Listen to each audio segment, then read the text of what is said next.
I hear so many crazy stories about this shed hunting stuff, and like particularly on moose horns, how people are like cutthroat and like everybody's like, and I'm like, what is going on? It's crazy. Oh yeah, no. Like I don't even want to shed hunt for moose because I'm like, I don't want to. Like this seems like too hot. It's too hot right now. Like.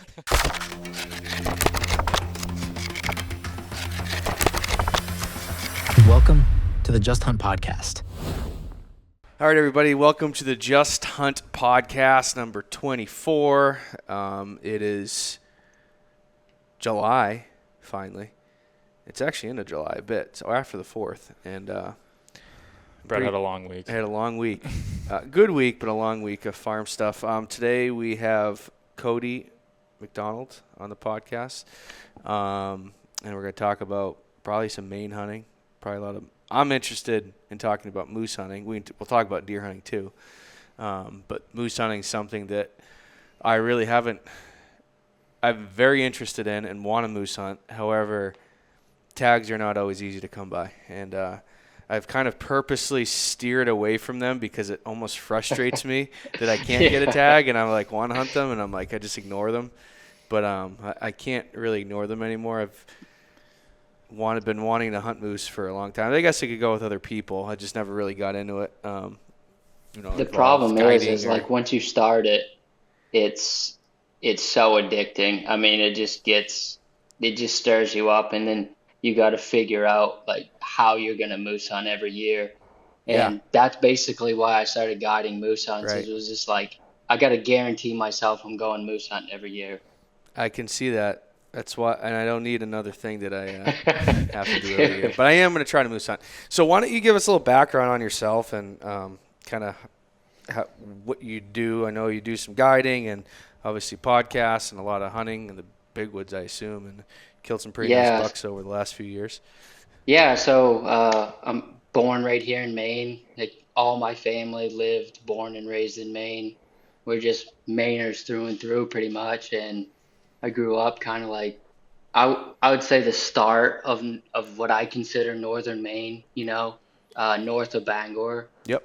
And so it was just a great place to grow up. And I was just absolutely obsessed with hunting since I was like 2 or 3 years old. I started shooting a bow. My uncle used to hold the little red. You remember the little red recurves? Yep. I think he'd hold one for me, and we start shooting, and we just shoot every day after school and just make pretend blinds and just sit in them just to pretend hunt, get up and watch hunting shows.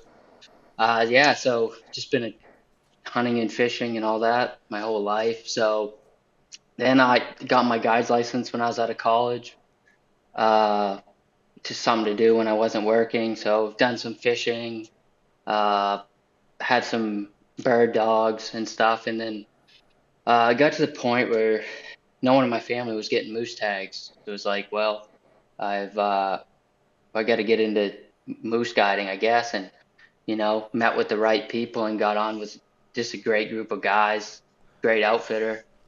So I've been moose guiding now for like 4 years, but I think my first moose hunt I was like 4 years old. So let's back up quick. Where'd you go to college?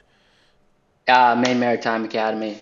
So, it's a maritime academy. So I'm a marine engineer by trade. Okay. So I worked in the fishing industry in Alaska, oil field, all over the world pretty much. And then now I work for the power company. So it's kind of boring now. So you worked in Alaska? Yeah. I worked out of Dutch Harbor and then way out the Aleutian chains on an island called Adak. Oh, yeah. I'm familiar with it. No shit. That's really cool. Yeah. Actually. Yeah, it was a fishing boat, trawler, head and gut boat. So, like packaging whole fish and sending them to Asia. So how long did you do that for?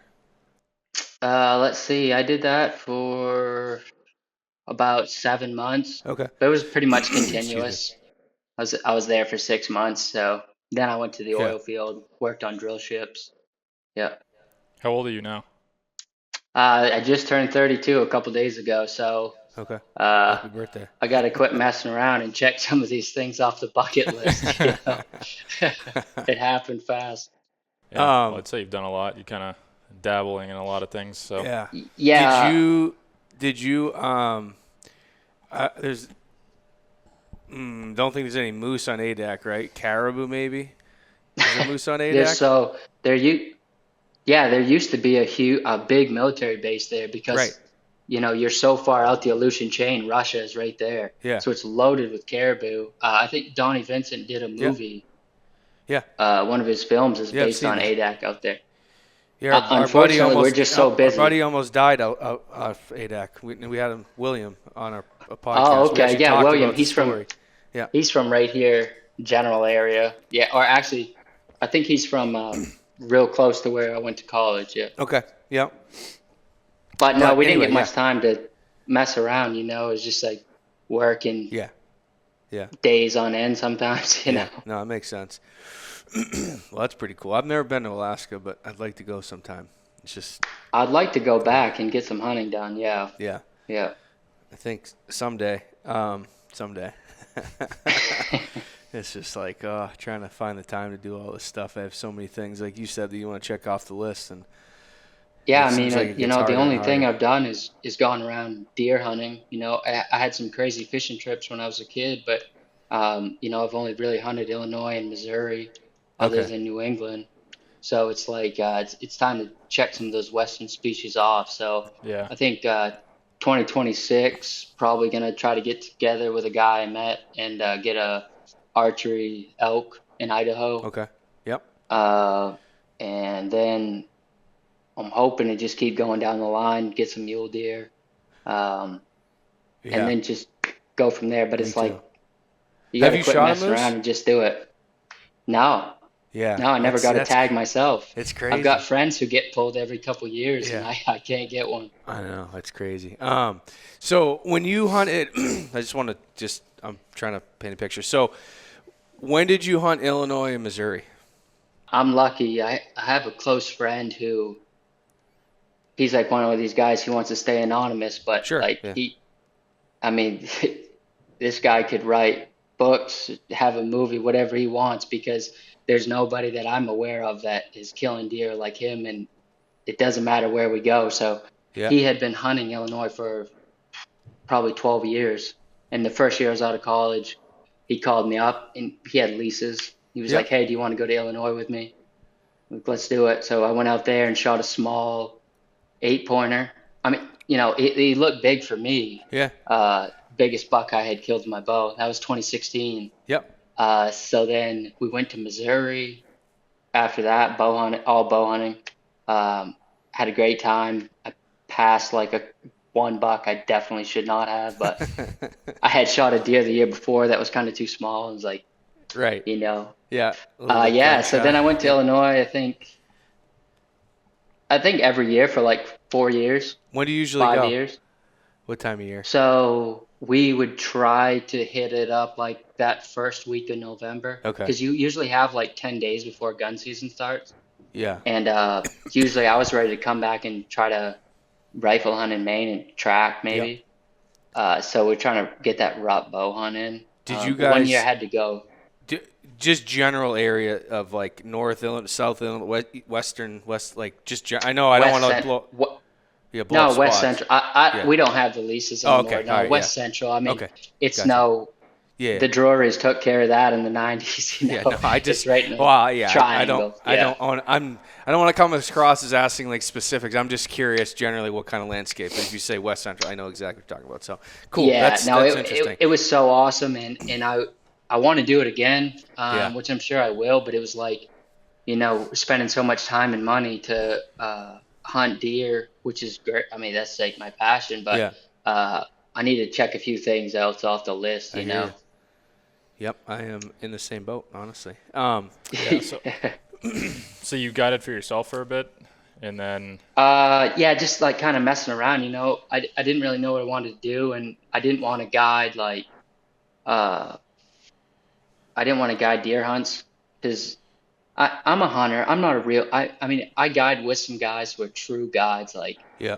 they guide all the time. They know every plant species, all this information that like a true guide would have. Is like, I literally just want to moose hunt every year, so that's why I'm I doing gotcha. it. You Yeah, know, that makes sense. and I mean it's great spending time in the woods with people, but yeah, I did some fishing, messed around with that, which is pretty fun. It was a lot of bass fishing, Yeah. a Okay. little bit of fly fishing. I got a couple bird dogs. They're Oh, cool. passed out on the floor over here, but I never really guided with them because I only have two dogs. You know, it's kind of a game where you need a lot of dog power if they get banged Yeah. up Oh, or, yeah. you know. For sure.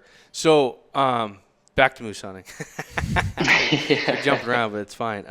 It's moving. I like it. So you said you went on your first hunt when you were 4? Yeah, yeah. Well, So you probably some don't background remember on it, but that. what you know of it. So I remember bits and pieces of it. I Okay. should say involved the hunt I was involved with. So a little backstory. My uncle, very, very close to me, he was paralyzed in 1983. So Yeah. before I was born, Yep. right? So the most passionate hunter you ever met, like not a trophy hunter at all. You know, he was pulling the trigger, Yeah. but he was a bow hunter. He's the one who got me into bow hunting. So my whole life, since the time I was a kid, I would spend like every single day after school or before school. My aunt watched us, like daycare. So, and he always made an effort to involve me in anything he had going. So, he got pulled in '97. So I was 4 years old, uh, for a moose tag. So I like went up, helped him set up all this stuff, and they shot the moose pretty early on. And then they came back down to get me so I could go up, see the Cool. moose, help them break down camp, all that kind of stuff. And of course, I mean, we had no idea what we were, well, obviously I was 4, but you know, no one knew You mean you weren't that a was the guide, but you first weren't a moose person. guide at 4 years old yet? Yeah, no. Yeah, and then, you know, like probably when I was 12, my grandfather had a tag, and that was the first time that I w- I was there, like as the shots were fired, saw the Yeah. moose, realized how tough they were. You know, we actually, I was so excited, you know, we run down to the moose, and I'm standing beside him, and the moose stands up, and we're like Mm. 15 feet away, 20 feet away. He's like, "Oh no," put another one in, and you know, put him Yeah. down. Had to push the cows out of the way because I think he had 3 cows with him, and that was like his cows, you know. And then yeah, we had a lot of cow hunts we'd go on, but this was like true the classic Maine moose hunt where you know you're riding the roads, you're Yeah. doing a little bit of calling. Um, but I wanted something more. You know, I knew I wanted to learn. I didn't know what I didn't know, right? Yeah. So I wanted to unlock all these different pieces of moose hunting. And so when I got on with this outfitter, you know, the first year I just pretty much trained with him because I had a confidence in moose hunting, but it's like when you surround yourself with a huge team of guides that is so knowledgeable, you can like 10x what you know. Oh, You yeah. know, you pull bits and pieces from each guy.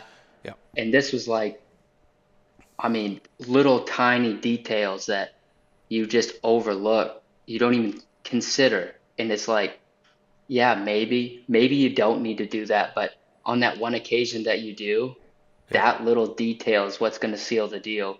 And you need all the odds in your favor when you're guiding Yeah. clients. You know, that's just like a whole nother ball game that Mm-hmm. was very interesting to me because I hadn't done any big game guiding, you know, which is when you're throwing a fly out there, it's a hell of a lot different than when you Yeah. got a bull moose coming in who's all fired up Well, I and mean, yeah, you're dealing with someone that has maybe a once in a lifetime tag or they spent a lot of money. So in yeah, either yeah, scenario, it's a pretty lot of responsibility. It's pretty heavy to be like, okay, I'm potentially responsible for this once in a lifetime experience. Where if, yeah, you're casting a dry fly for some brook trout on a stream, like that's awesome. But like, yeah, you can do that, you know, any summer, Yeah, any type of thing. So yeah, it's a lot of pressure, and it's like when you're in the woods with people you just met and they have guns, and then something I never even thought about because I wasn't worried about it. I was used to kind of how a moose acts when he's too close or whatever. mm-hmm. And if you're not never around moose, you don't realize that. But the first client I ever guided, they measured it off after we shot the bull, but the bull was 13 feet away Oh coming geez. at to us. Wow. So Wow.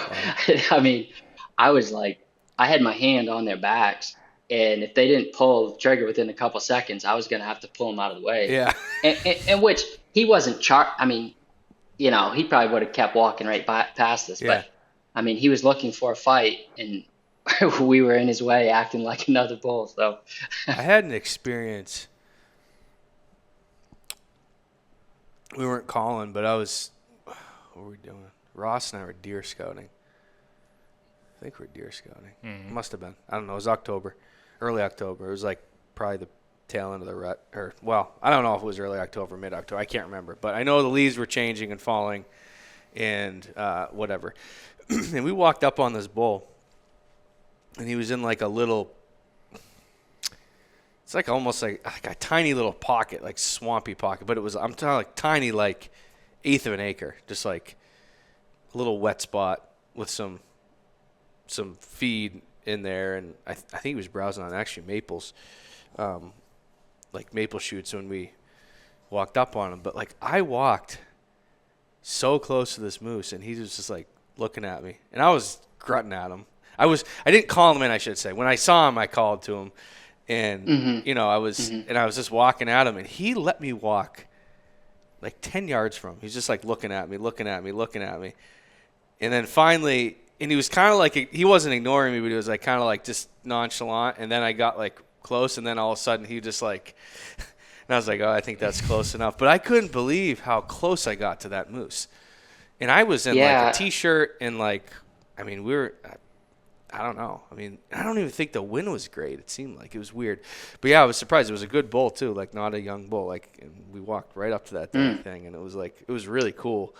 I probably got, I don't know. I felt pretty safe, and I think right when I pushed it as far as I dare, it's like I kind of got to feel like I shouldn't push it any further than that, close than that. But I was close.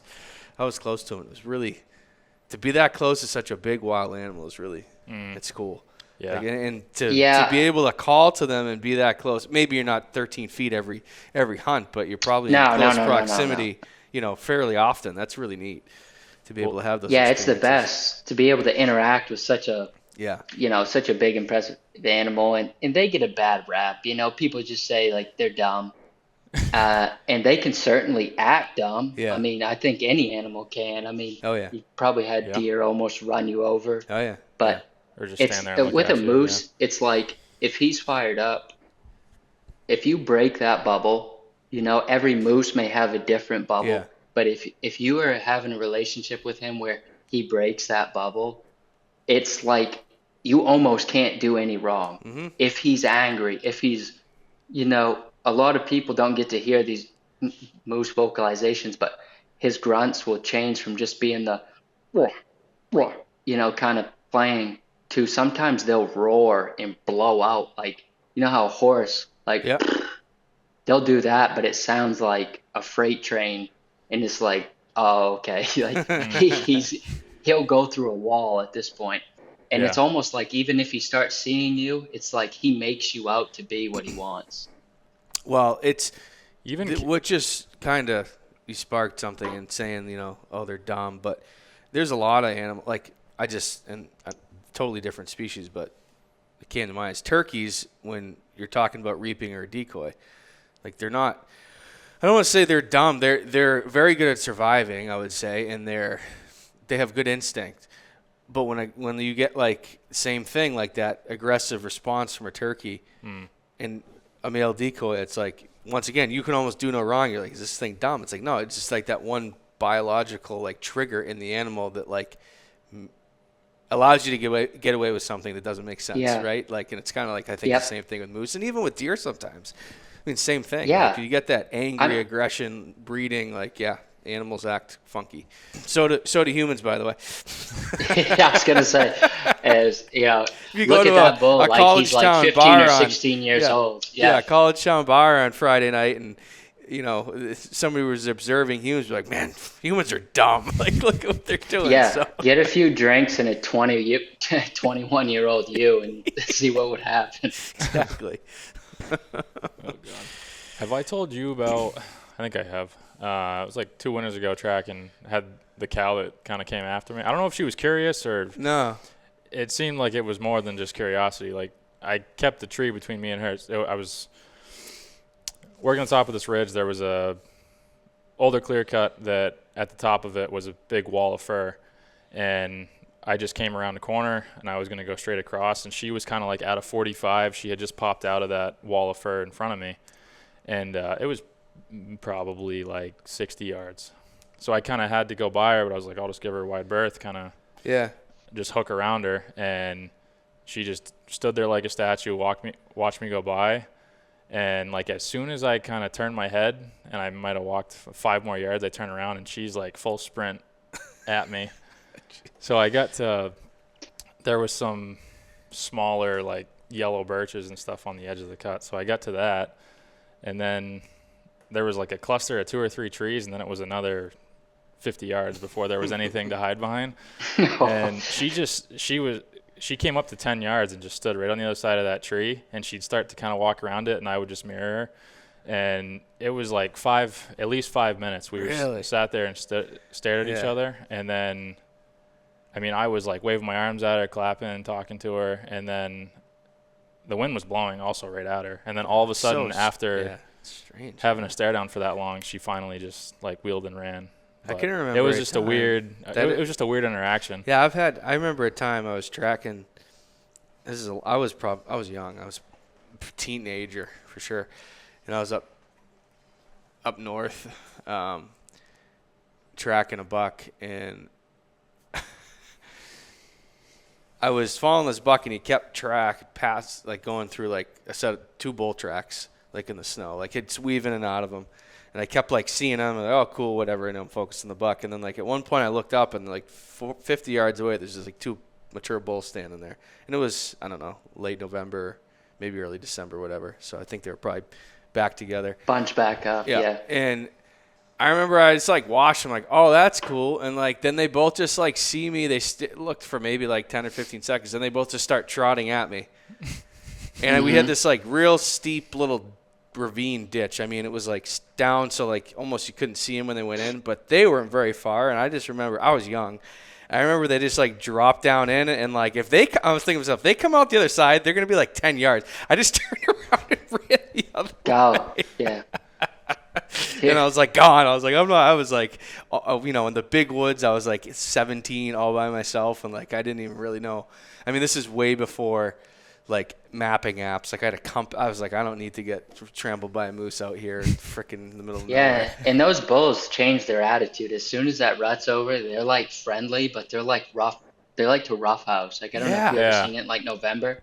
They're not fighting. They're not like, because you have to be careful. In October, you can't be, I mean, unless it's the special bull, you can't be, aggressive toward bulls, because they're like, hey, we already fought, bro. We're done. Like we're beat up. But November, you start seeing them like play with each other. It's like push. Oh, I get hit each other. So many pictures of bulls sparring. Well, right up until they shed almost. Like I get. I mean, half the time I feel like they shed when they're sparring. When you went to Alberta last year, Chris got footage of those 2 smaller bulls kind of just like pushing each other around a little bit.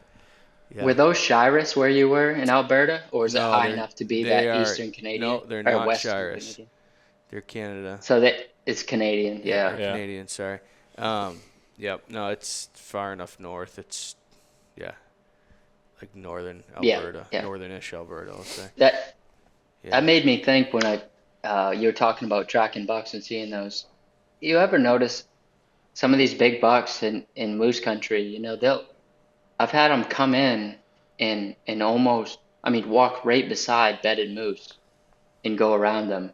And I think they do that, I don't know, but to put a buffer between them, because I've literally had them, a cow and a calf bedded, and the tracks go right between the cow and the calf. And there's not much distance, and the cow and the calf let me walk right by. But I was like, I think he drugged me in there just to try to act like a satellite. I think mature bucks do stuff like that a lot. Like even just like using other deer. Like I bet you there's so many times where a mature buck is in the area and he's just like hanging, just watching, and there's a hunter or something happens, and he's just watching these younger deer or does like go through an area, and maybe they smell you or they see something and they get a little funny, and I bet he just like goes right back the other way, and like you never even knew he was there. I bet that happens a lot. I mean, I've seen stuff like that happen. That's why I say that, and I bet it happens so much. So it doesn't surprise me that they use moose. The other thing, I don't know what your feeling is between the two. I obviously know that they definitely coexist and tolerate each other, but it seems to me like they do not want to be. Like, I don't think particularly like a mature buck wants to be around moose, for very long. Like, I know that they'll like encounter each other, but like, man, I've seen it hunting. Like, I'll have a really hot spot. Particularly, I should say too, I think especially during like the peak of the rut, like when I bow hunt in the mountains, like in the big woods early, like late September, mid-September to early November, I'll be on a deer, on bucks. And then I go to hunt them, and it's like all of a sudden, like there's like a bull just going crazy, like just making a racket, and like they don't like it. Oh man, it's like it shuts it down. I don't see a deer for like 4 days, and then they probably move on, and then they're right back in there. So I don't think it's like a thing where they're like. I just feel like they just don't want to be around them, and I think that it's like when they're being that like belligerent and loud. I think that deer just like. They're like, I can't focus on surviving right now because I have this huge distraction and this loud animal like being ridiculous right now. I think you're right. I think it's hard for them to get any sense of what's going on around them if that bull is thrashing. But I have seen them a lot of times. They'll use those moose paths in the snow to just like hightail it and just cover ground and take the easiest path. And I would imagine too it has got to do something with scent. Coyote trying to sort out the scent between the deer there may be on or I think they'll do anything to try and get just to mix it up however they can. I mean, how many times have you been do you track deer quite a bit or I mean not as much as some guys, but I've definitely tracked a fair amount. So like I mean, how many times have you been tracking a big buck and then almost or I've done it, shoot a smaller buck just because they kicked him. And it's like he knew what he's doing. That little buck was probably bedded. He comes running through. The little buck jumps up, and you don't know. You just hammer him. I mean, when I was in college, I was hunting with a buddy, and we cut a big buck track with a doe. It's like, oh, here we go. Like, we're going to make this happen. So I was like, why don't you just bend? I'll stay on the track. You bend around this ridge. It's in where my camp is, so we know the area. So he bends around, and I mean, it's probably only been going for like 10, 15 minutes. Boom! Like, did you get him? He's like, yup. I mean, we were still within talking distance.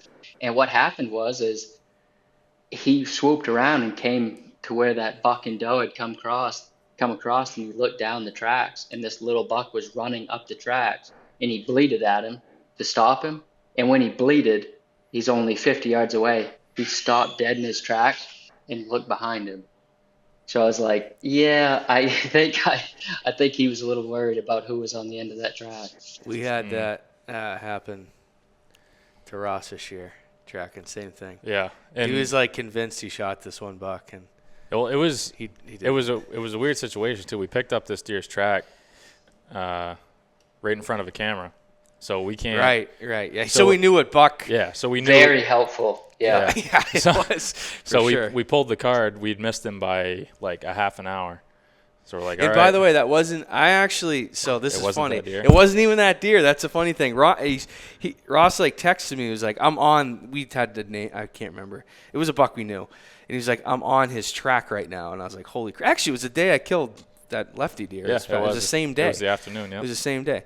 And I was like, oh, no shit. And like, that's wild. And then like he like checked it, whatever. He looked in and I'm like, oh, sweet. And then he thought he shot him. And you can tell a story, but he shot a year and a half. And he was like tracking this. He had it in his mind it was that deer. And I know that deer was obviously in there. But then even looking back, it wasn't even the deer he thought it was. It was another different buck. So anyway. But yeah, it was pretty so we checked, we pulled the card, said okay. Because you were tracking the deer and he walked by the camera, right? We cut it like 50 yards from, from the camera. Oh, no shit, we were going there. Yeah. We were going just that area. Yeah, it's a great place to pick we were going to check the swamp and then just happened to be right there. And he's like, oh, well, here it is. He worked the licking branch right in front of the camera. So we're like, all right, well, we have his track now, and it's a half an hour old, so this is good. Yeah. Pretty ideal situation. Yeah, it was on like the backside of this swamp. He was going up. It's kind of like a old like beaver meadow, but goes up into some little bit older cuts. It's kind of grown up a little bit. We made it another 150 maybe, not even. It was like 100 yards. We found a bed. And it was like we figured it was a doe that he had kicked up out of its bed. Made it a little bit further, like up a little roll. Deer jumps up, Ross gets on it, and safety was off and ended up being a spike. So like, oh, maybe he bumped a spike up and it just went and bedded right back down. So we were trying to like, all of a sudden there was a little barnyard of tracks and we were trying to sort out which one was which because his track and the spike's track were not that different in size, so it was pretty hard to tell the difference. Now this was New Hampshire? Yep. If you don't want to say. No, it was New Hampshire. And it turns out I don't think the buck was quite the buck. Once again, you say the tracks are similar in size. Yeah. I don't think the deer I think the deer is probably maybe a 3-year-old or like a little bit younger. Not like a spike, but like not the deer he thought it was. So that makes more sense now. The tracks were very similar in size. But he was, it's also like you're on a decent buck track and you look at the picture. Oh, that's that. Yeah, it must be. Let's go. Like you're not sitting there analyzing the picture. You're like, let's move. Right. So after we bumped the spike, tracks kind of crisscrossed a little bit, and we couldn't come to an agreement as far as which track was which. And we ended up getting on one. We kind of both agreed, all right, this is the one. Went on that, and it got into this just like sprucey stuff. Like you couldn't.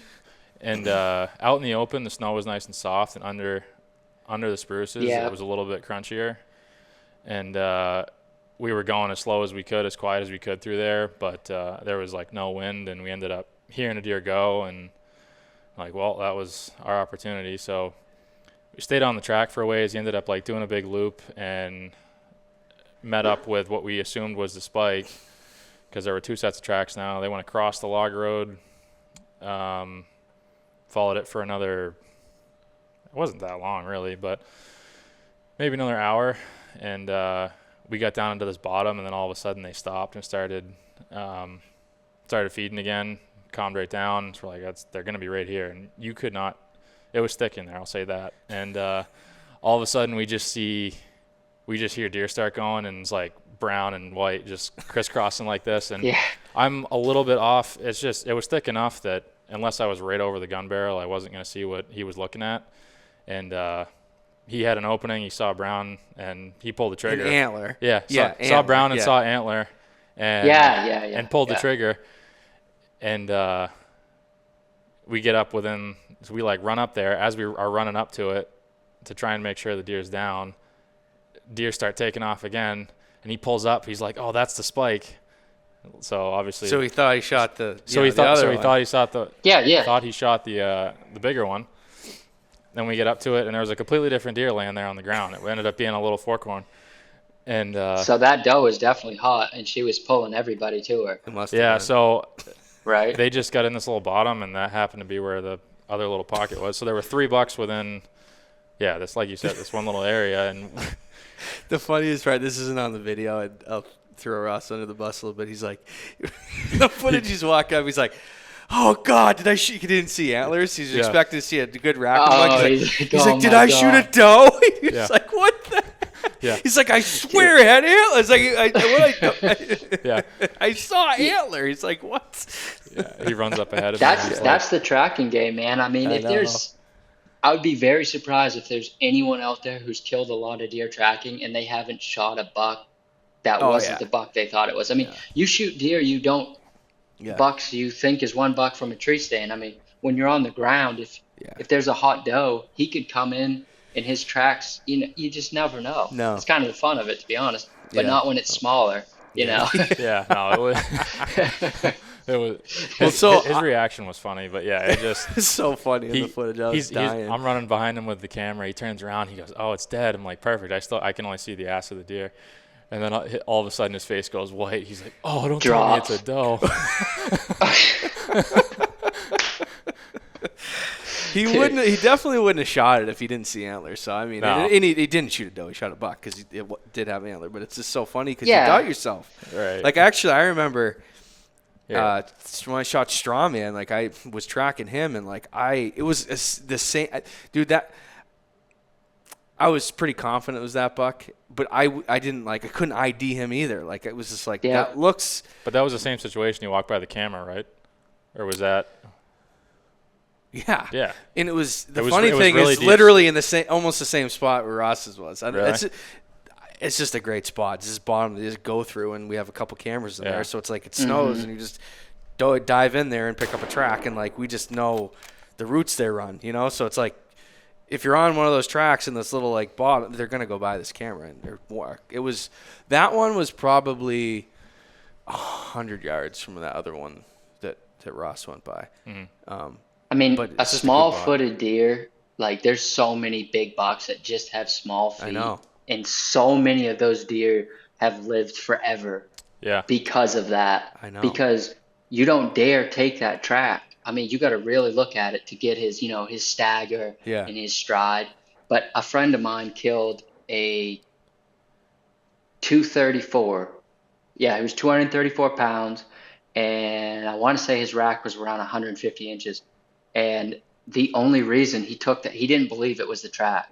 He tracked it and let it go, and went and looked at a camera, and that buck was on the camera. And it was the only track. That's the only reason that deer died, because I mean his foot, if he would have got into a barnyard, he would have had such a hard time sorting out between a doe and that track. But I mean, this was a mega buck. But to see the stagger, you've got to have him having a slow pace. So he turned around like less than a quarter mile from where the buck was bedded, and while he was checking that camera, he got up, fully rested, and took off. So it made it for a lot bigger adventure, but he got him. But it was just like that buck. A tracker never would have killed that buck if he hadn't walked by a camera. I feel like I don't hear people talking about that much though.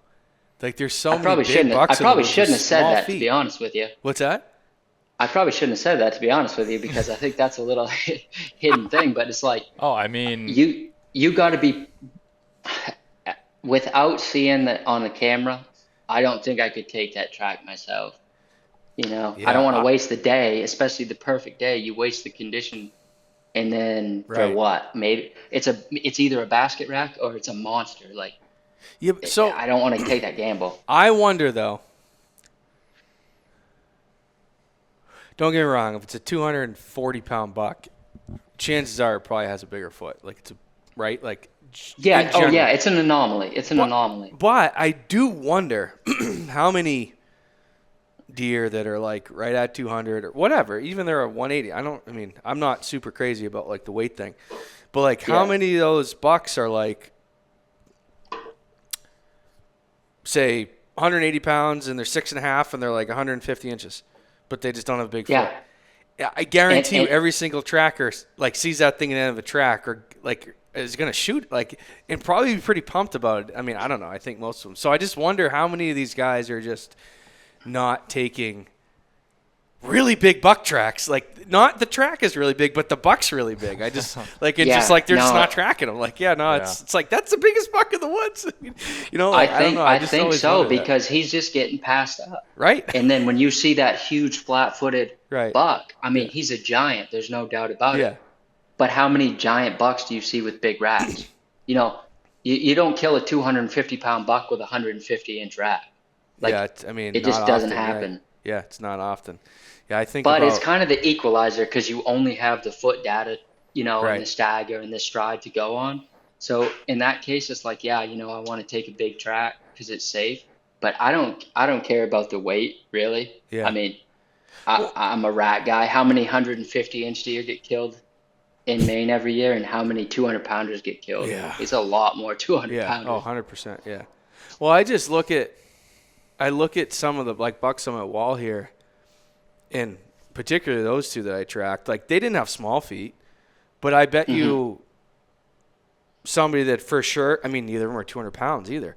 But like 8.5-year-old 150. I don't know. He's 154 or 5 or something like that, and then 7.5-year-old like 140. I don't know. Who doesn't want to I mean, there's not 200. It's like, all right, man. You like, can't cool, tell me. but like, I don't know, Yeah. man. I'll shoot those things every day. You give me a 120-inch deer that weighs 220, or a 180-pound deer that's like a 140, 150. Yeah. Yeah. I'm shooting that bigger rack deer. Yeah. And another thing about the whole track thing is like, okay, I'm not a master tracker, I haven't been doing tracking deer for 40 years, but Right. like, how can you tell me that's a 200-pound buck versus a 180-pound buck versus a 210? Because first week of the season, he was 210. Now he's 185. Yeah, he's got the same foot, doesn't he? He's got the same foot. He's His got the hoof same didn't shrink 'cause stride he's been running and the a lot. same stagger. His frame is the same. Yeah. Like, I mean, I don't disagree with you, man. I have had these same thoughts. I think the tracking thing has become so niche and it's got so much attention that unfortunately I think some guys are just like they're pushing these ideas that in general aren't bad rules of thumb or guidelines. Like generally they may 100%. be but it's like but then they make it like that's 100% like it. Like if he's if it's on a 4-finger track, he's not he's not 200 or vice versa. But like I don't know. Like I've seen plenty of deer that man, like I don't know, like that's a I think damn there's good buck I think there's a few things that go Northeast. into it. Is like we haven't had the winters, right? So guys aren't getting the exposure. People who want to dedicate to tracking. Yeah. You've got less tracking days. Oh, for sure. And also another thing is it's on us. Like we haven't evolved. I feel like the tracking game. Like we have these older guys, the old generation who innovated all this stuff and came up with like what I guess we'd call the standard. Like everyone has their own style, but there's some guys who are like, you can't go wrong when some of these guys tell you something like 100%. I'm not saying ignore that, but it's like, we need to evolve that. It's like anything. It's like a sport, I agree. I totally agree. And we've talked about that, I think, before. We talked about Adam a little bit with the gear stuff, but it's from Stagger. But I think part of it is I don't think some of these guys want to evolve. I don't think they want to see that style of hunting evolve. I think they think that the evolution of it is like a threat to their tradition, which I can understand that, but man, like if there's one thing you can count on is that nothing ever stays the same and things change. Yep. And if you can't, like, I'm not saying throw away the old, but like you gotta realize that if you're not going to evolve, it's gonna die out. Like it has to. Like it has to. There's nothing that's the same as it was 50 years, even like 10 years ago at this point. So, no, it's different. And we gotta. I think the best way to word it is build on it. Yeah. Like any of these guys that have killed, okay, look at Laney Benoit. Like how many deer has he tracked and killed?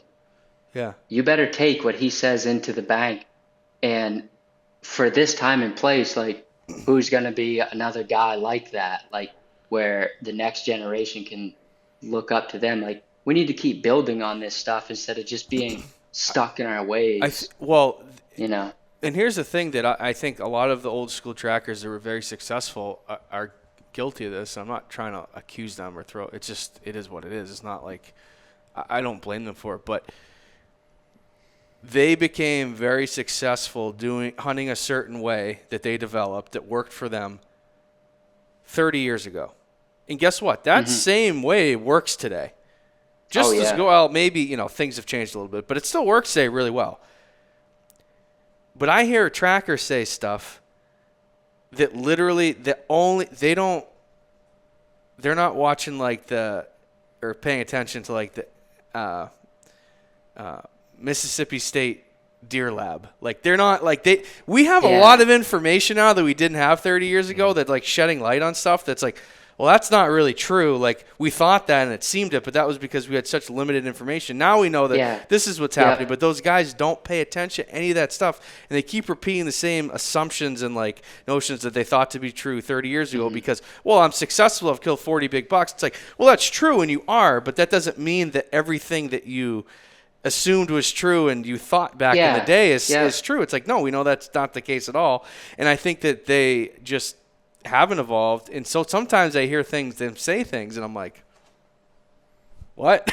That's not the case at all." Like, what do you? I mean, it's fine. It's just sometimes it's like they have a lot of good information, and they're very successful, but sometimes they just don't mix in some of the newer. Like they don't want to change, which is fine, but they don't. And I think part of it is they just don't even know about they don't even know. They don't know what they don't know, I guess is the best place, because like, hey, this is what I always thought and it worked for me and it did. And like, I guess sometimes it probably doesn't even matter if they're wrong, because if you do hunt in that style and take their advice, you probably will be successful. But like you said, we can evolve and build on that and take that base and like, hey, we know this, and this now. So like, how can we adapt that game that worked and refine it even further and make it more successful?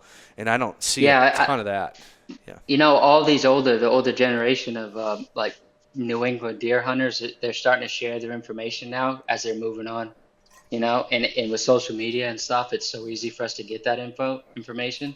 But I think what we need to do, the younger generation, is build upon those tactics and just get better and better, because, as everybody gets better in this space, like it's just going to elevate everyone else. Yeah. So like most of this stuff, they develop from scratch. Like we should learn way faster because we have them pouring into us. We have data, from more like the South and the Midwest. Mm-hmm. So if we combine those things, like there should be some real dangerous deer hunters in the Northeast. Yeah, which isn't always like directly applicable, but I have found that a lot of it's a lot more applicable than people like. They just want to discount. Oh, that's in the Midwest. That's down. That's in. It's like.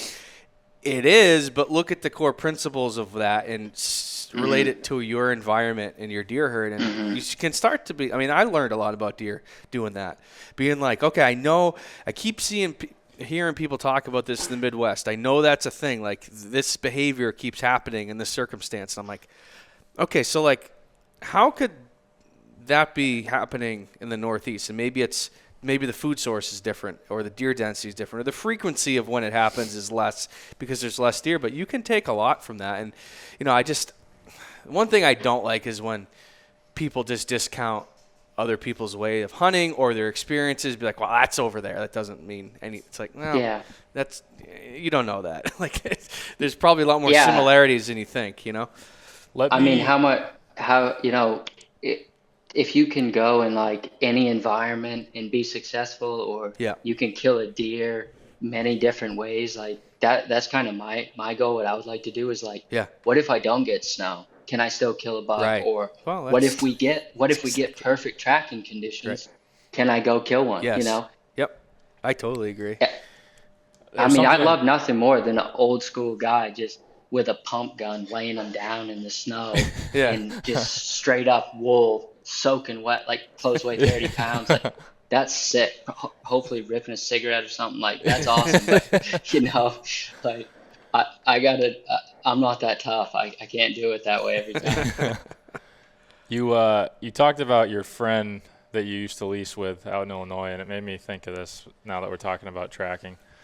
How do you feel about, or just what are your thoughts on this group of guys? Mainly I'm thinking of a group within like the tracking community that are super secretive about, not about spots, but about like their way of doing things, like talking about passing things on and like trying to teach people. Do you think they should be teaching as they go, or do you see more where they're coming from with like keeping things to themselves until their time has passed and then maybe relay some of the information? Yeah, I see both sides of it, and I think it's unfair to look at somebody and think like you should put all your knowledge on the internet. Yeah. I'm willing to bet that any of those guys who no one knows about, but they're real deal killers, I'll bet that there's someone that they give the information to, but they don't want to put it all over online and all their things. But if they see someone they can connect with and see that they're really serious about it, almost all of those guys will really like to share that information. But it might take a while, because a lot of that stuff they worked so hard to develop themselves. Right. And it's one of those things where, you kind of become protective over that stuff, which I get. I mean, like, if you put in all this hard work, like, who am I to tell you need to go put that all over the internet? I agree with you. I think where I'm not disagreeing at all with you, but what I'll add to it, I feel that Go ahead. To me, it rubs me the wrong way when guys are putting stuff, and like, don't get me wrong, I'm not going to tell everybody. Honestly, I don't know what you can check me on this and call my bullshit if I'm bullshit, but I don't think that I really hold back information as far as tactic goes in the way that I do things. No, I think that I definitely try to preserve areas and spots 100%, because I just don't think that's not you can't give it's just not a sustainable thing to, like, I try to help people out with stuff that I know, but we can't broadcast and have 100,000 people like know that absolutely. This whatever, like, regardless of where it is. I just don't think that's responsible for, like, not only us but like the other people that hunt there. It's like, oh, thanks, dude, you just, like, I've hunted here my whole life and, like, spent like 7,000 hours learning this, like, this piece of public or big woods, and now you just turn to 100,000 people onto it. So, like, there's that consideration too. So I see that. But I don't, the tactic thing, it's like, I feel like the more I do this, the more successful, the more I want to share, I guess. And it's like, if you're holding stuff back and you're not really trying to help people, you're just trying to give them, like, breadcrumbs. It's like, well, what are you doing? Why are you doing it then? Well, are you doing it because you want notoriety and attention, maybe, then? Like, because that's what I see, and it's like, I think to myself, like, why am I gonna put content out there? Like, I enjoy showing people the story and the footage, but part of it is, like, I want to help people, and I mean, that's why we do this podcast, really, is just to get information out there. And, like, I really try not to, I don't know. Can you think of many things that, like, that I haven't told people, like, tactics, like secret shit I won't tell anybody? I mean, I don't think there's other than, like, maybe finding, like, specific things to spots, like specific spots that I will, like, like, I'll give people the tools. Like, seriously, like, honestly, if you listen to what I say, I'll give you the tools that if you apply them correctly, you can find every single spot that I hunt. But I'm not going to give you, like, specifics. But I'll say, hey, like, if you put all this stuff together, you're going to start to figure stuff out, and you're going to end up probably in a lot of the spots that I am. And I've seen that more and more. And I see people way more than I used to. I don't know if it's because of me personally, but, like, and I'm okay with that, I guess. Like, I'm okay with that. Well, I think we need to make the distinction, between people who are just, all they want to do is kill big bucks, and they don't care who knows. And then people who want to get the notoriety, and have a presence in the space, right? Which don't get me wrong. I mean, I listen to a bunch of hunting content, and there's so many guys who are so freaking good, and I just cannot wait to watch their stuff because the proof is in the pudding. Like, I can see it. But then there's also people and that, I mean, it's obviously not just in the Northeast; it's everywhere. Oh yeah, 100%. Yeah. They're just regurgitating the same information that other people have said, Yeah. and then everything has to have this insane, like crazy story. Like Right. some bucks are chip shots. Some of them, they happen. They Yeah. just happen. Yeah. And Oh, some yeah. of them are really hard. Like every buck Yeah. every basket rack isn't 200 pounds that you had to walk 37 miles. Right. That's just not the case, you know? I mean, it's just not.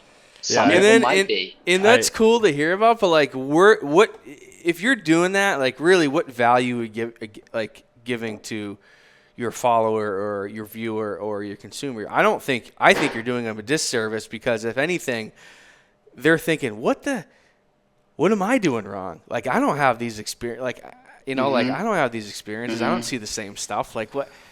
And that's why I don't know. Some of the stuff, I just wonder some people's motivations. And I feel like if people don't want to tell certain tactics, and like I said, I know guys too that are absolute killers that never know their name. They share stuff with me, and they're like, dude, if you ever mention my freaking name, like if you ever like show, and I'm like, dude, I get it. Like I like it. It's awesome. But if you're gonna put yourself out there, I just feel like, and you're gonna there's some stuff you just can't share. Like I said, some of the I already talked about. But like, if you're gonna be like, oh, I don't want to like tell people that, I don't know what's a super effective tactic, but something that like, I don't know, like, what are you doing it for then? You just want attention. No, just be real. Just be real.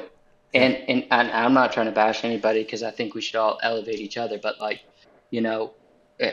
just be real about it. Like, if Ross shot that little buck tracking, he's like, hey, like I shot that. It's not like, oh, like it was a 200-inch buck and I missed the shot. And it's like, hey, let's drag this thing out of here and go tag it when no one can see us. I mean, I think that's super important for people to see too, when like stuff like that happens. Oh, I do. I mean, but backing up a little bit, talking about people not wanting to give or being reluctant to kind of tell like tools of the trade. I think that there is a difference with potentially some of the mountain hunting style versus tracking, simply because of the area that, for example, there's a lot of mountains in New Hampshire, right? So like a lot of that stuff can be applied pretty widely across the state. However, like the popular areas to track are significantly smaller. So like drawing a lot of increasing the popularity of tracking, there's only so much real estate for people to go. Obviously, like North Maine Woods is huge, but I also hear that people say there's more hunters than like I've ever seen, and like that's a recurring thing. But I do understand.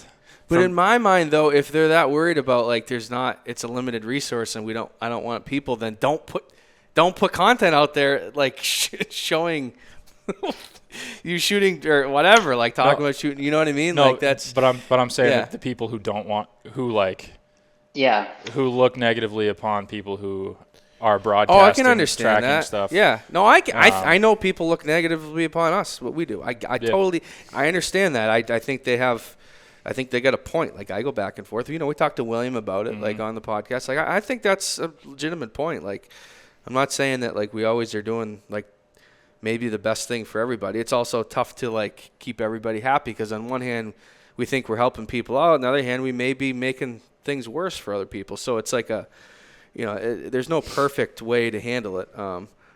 But I just think, I don't know. I like to see people doing it for the right reasons. Yeah. And, well, at the end of the day, you're never going to make everybody happy, and you can make the decision whether you want to put yourself out there or you don't. But I don't know why the hunting community is so toxic towards each other. We should be supporting each other. We don't have to agree with everything 100%, but we don't need to tear each other down. No. But it's like we're so quick to jump on everything. It's just like, can everybody just be real? I mean, I always hear these stories about bad interactions in the woods, and it's like, man, I've never had a bad interaction in the woods. Not that I can think of with anybody. I haven't had many. We all have so much in common that like, if hunting gets busier, if your favorite spot gets busier, I understand the frustration. Like, not cool. But at the same time, that means that there's more people hunting, Right. and the more attention, the more money, everything can protect us. Well, you know. I tend to fall on your side with that. I also say, don't get me wrong. If I'm in the woods and I see another hunter, I'm not like, yes, somebody else is up here. Like, awesome. Like, no, I'm like, like, but then I'm like, well, you know what? Like, look at the efforts I took to get in a spot and like getting, hell, if he's doing it, like, good for him. Like, personally, it's not the best, but like, yeah, whatever. Like, cool, man. Like, I remember having that kind of like those thoughts with John when we were in doing like some of the Appalachian turkey hunting we were doing this spring. We were walking like 2.5 miles back in the dark, like there's people and we got there and there's like 3 people hooting around us. We're like, Jesus Christ. Don't let those guys find out about turkey hunting in the Northeast. You gotta respect it, though, I think. I mean, we're like, here's the other thing, like, no idea where those guys are coming in from. Hey, like, find a different area then. Try to get, just keep evolving your game, and try to figure out different, ways to get away. But anyway, I think we kind of got a little bit off topic, but that's yeah, okay. Sorry about no, it's not your fault at all. It's probably me. I start to go off on stuff. But so let's go back to the moose then. So do you shed hunt? This is kind of another thing that I just kind of thought of for moose. I'm not serious. Like I'll get a few trips because, well, I got a kid and busy, and I don't really work much in hunting season, so but I like it. I mean, the amount of excitement I get or my buddies get when we find a shed is not healthy. Like we should not be that excited about a dropped antler. Yeah, no, I hear you. But I got a pile of sheds in there, and then we found some crazy big deer sheds this year. Like, did you? Awesome. I'm not really into the having sheds scored, but we probably should score these things. My buddy and I, mega bucks, but that's cool. Yeah, but we were going moose shed hunting, but they were cutting up in where I'd like to go, so they had the road closed. So then on the way out, we saw a shed buck. Yeah. We're like, oh, check that out. And stepped in there, and it was just like a deer yard. We found 4 sheds in like 10 minutes. Wow. That's cool. But yeah, no, I'm really impressed with the guys who find, what's that guy's name online? Allagash Antlers. Have you ever seen when he posts a pile of sheds? Mm-hmm. It's so impressive, man. Well, impressive. It's a lot of miles to get those things. But this is another similar thing. I hear so many crazy stories about this shed hunting stuff, and like particularly on moose horns, how people are like cutthroat and like everybody's like, and I'm like, what is going on? It's crazy. Oh yeah, like I don't even want to shed hunt for moose because I'm like I don't want to. Like this seems like too hot. It's too hot right now. Like something. Stuff, like, that's why I asked. I was like I didn't know if it was like kind of the same crowd as like the moose guiding stuff or no, man. And you hear same things with like interactions during the moose hunt. There's always like, is there people complaining about this and people complaining about that, and like the state sent out a survey last year, like it basically centered around bad interactions while moose hunting, and it's like that. Okay, that stuff happens. You can't deny that, but I've never had an issue moose hunting. I've had some stuff where I'm kind of like, man, I really wish you didn't do that, and I certainly wouldn't have done that, but trouble just finds some people. And they might be completely innocent, but it kind of seems like I've just heard stuff, particularly with moose, and I know it's like deer, but like I've heard stuff with moose, and I'm like, really?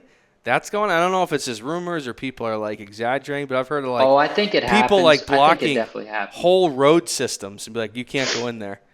It's like, what do you mean? Oh it's yeah, it happens. Yeah, I mean, people will, like block. Like I've never seen a truck blocking, like actually parked sideways in the road. I mean, they're on the lookout for that now. But sometimes, a lot of times, if there's extra people, they'll leave someone at the start of like a winter road, not a road system, and just be like, hey, I will do that for a guide, and if I have an extra guy, I just have someone be like, just so they know someone's down there. Like, But you hey, are we got down there. guys. Yeah. We got guys moose hunting down here, but you know we're not going to stop you. Like you Right. can drive down there, but just so you know, there's some guys walking the road. So like, don't just start clacking off rounds. Like, Yeah, just so you're sure. aware.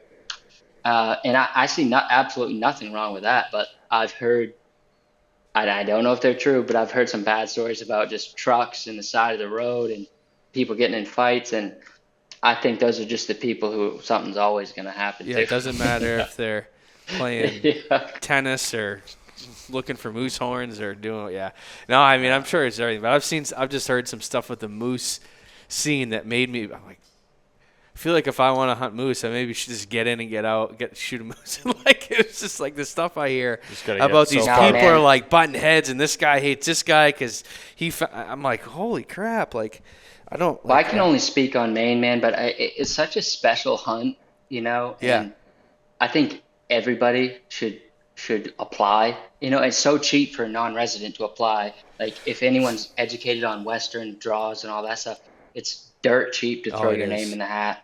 And like, first of all, we have the Moose Lottery, right, which is an in-person lottery where they call out the names one Yep, by one, and we do a big event. I mean, we just had it a couple weeks yep. ago in Farmington.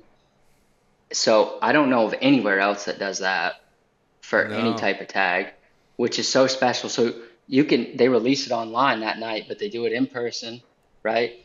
And then you can hunt a moose, and it's even a unique way to hunt moose. It's not Alaskan style moose hunting. It's not Western style moose hunting. It's like if the hunt is what you make it, and it's yeah, interactive. And people compare this. They compare it to turkey hunting, which I kind of hate to do because I really don't have the respect for turkeys that I probably should. But yeah. No, I it's understand. you're interacting with a massive animal, and you're trying to fool him at his own game. And once you get a bull coming in grunting at you, like if you're not sold on that, Yeah, you're probably not going to get sold on much. I'd imagine it's like guys who get all crazy about elk hunting. yeah, Yeah, there is a pretty cool culture in like the Northeast with moose hunting. I remember I grew up in Northern Vermont, and we always used to go. Usually, like the first weekend, we'd go take a trip up. It was like an hour drive to Island Pond to the way station there, and we just watched the trucks come in. Which this was when I was a kid, so there was giving out a lot more tags then, a lot more moose were getting shot. But it was just cool to see people coming in, how big they were, especially when you're a little kid. It gets you interested for sure. So. Yeah, and I think that's, there's usually a lot of people around the tagging station. The biologists are right there. It's super special. But, I don't know if you've heard, there's a lot of controversy in Maine about the winter tick yeah. that's causing issues, Yeah. and it is killing off moose. And there's people that support, the state kind of broke up a zone into two pieces, and they did a special hunt to Yep, take I've out heard as about many that. cows as possible, Yeah. the adaptive hunt. It's kind of like And an from all experiment the, in that zone, right? sorry? They're doing that as like an experiment in that zone. Yeah, so it's only a portion of one zone, Yep. and they're doing it as an experiment. And I don't know the numbers from this past winter, but the winter before, they were having like an 80% fatality for calves, Mm-hmm. and within a couple of years, they were at an 80% survival rate. And it is counterintuitive to think our moose population is being hurt, so we're going to kill more of them. But Yeah. it's simple biology. The density is what causes an Right. issue. And what really, really frustrates me is that there's so many people out there who argue that our moose population is in shambles because they can't just drive around and see 50-inch bulls standing on the edge of the road. Yeah. That's how it was. There was a time where Yeah. you could ride around and pick a bull and shoot him, but that doesn't mean that that's a healthy population. So do you think in those days it was just too high? Or do you think it I was don't. different? I'm not a biologist, and I don't know that Yeah. I don't know if that's a sustainable population. I mean, it was awesome for hunting, Yeah. but just because you have moose everywhere doesn't mean that we can sustain those moose. So Right. if our population gets really high and then these ticks come in or brainworm comes in, that's probably Mother Nature indicating to us that the population is a little too high. Yeah. So, I haven't talked with the biologist, Lee Cantor, about it, but this is the final year of their study. And, we got to do something. What do? Do you just let them die, or do you let people harvest them? And Yeah. Yeah. there's a lot of people out there hunters saying, let's shut down the moose hunt. I would be the first one to think if we needed to shut down the moose hunt, let's shut it down. But guess what? As soon as you shut down a hunt, the money stops rolling in. Yeah. You've got to have money for Well, conservation. and good luck getting it going again. Yeah. Once it's shut down, it's cooked, Right. I read an article earlier that Fish and Wildlife had put out. It said in New Hampshire since 2014, the population is down 40%. Since what year? 2014. Wow. In Vermont, it's down 50% since 2005. In Maine's down 22% since 2012. I don't think the New Hampshire moose population is down 40% personally, but The few times I've hunted in New Hampshire, I was second. shocked by the amount of moose. I saw moose everywhere, but that was, I don't know, that could have been I see more moose than whitetails. Most of the time, there's certain times of the year, obviously that's not true, but I don't know about that. I think that, Well, I don't know what I think. I don't think it's as bad as people. I mean, New Hampshire gives out how many tags is Maine? It's a much bigger state, but how many tags and with much more moose habitat? But how many tags does Maine give out? So with the adaptive hunt, which added, I want to say, I want to say that with the adaptive hunt, it added like maybe 400 tags, but I think we're around 4,500, 4,000 moose tags. Okay, write this down quick. So write down 35,000. Yep. Hold on. I'm just trying to figure out you might want to Google. You might want to Google that number, but I want to say it's in the 4,000s. But man, now that I'm saying it, it sounds really high. So you're trying to figure out the odds? No. Just tags per I gotcha. Per acre square miles.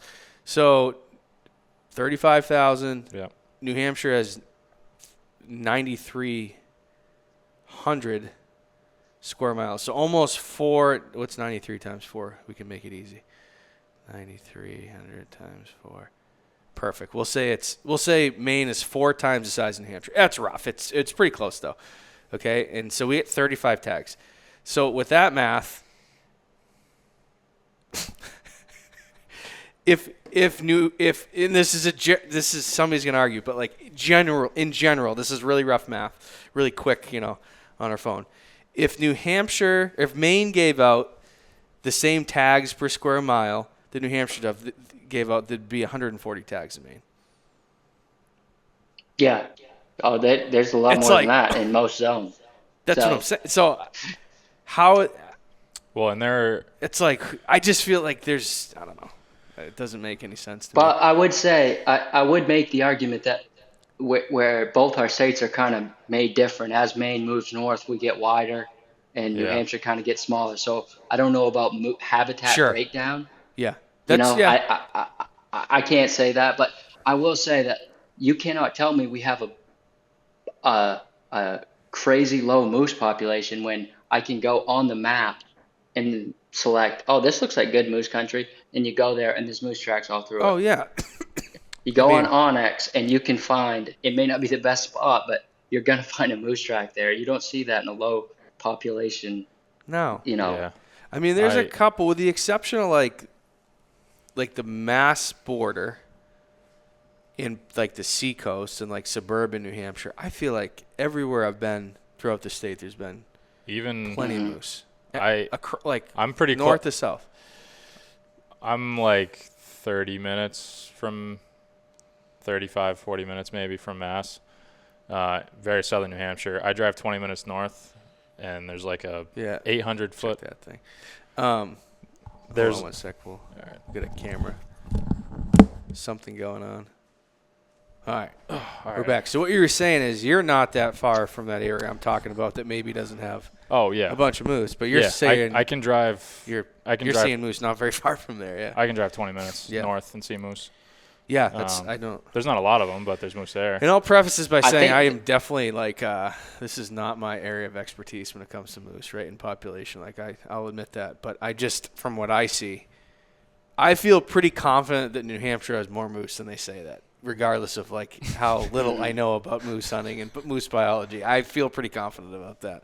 Like down 40% it's in a the last hard 10 thing years. I in our see more woods. moose now than I saw 10 years ago. So I don't know. But I don't know what they Wow. rely on for. Hey, that's a plus. yeah. I don't know what they rely on for the numbers. That's Well, that's my. yeah. I mean, when I don't know if could it's- literally they give out.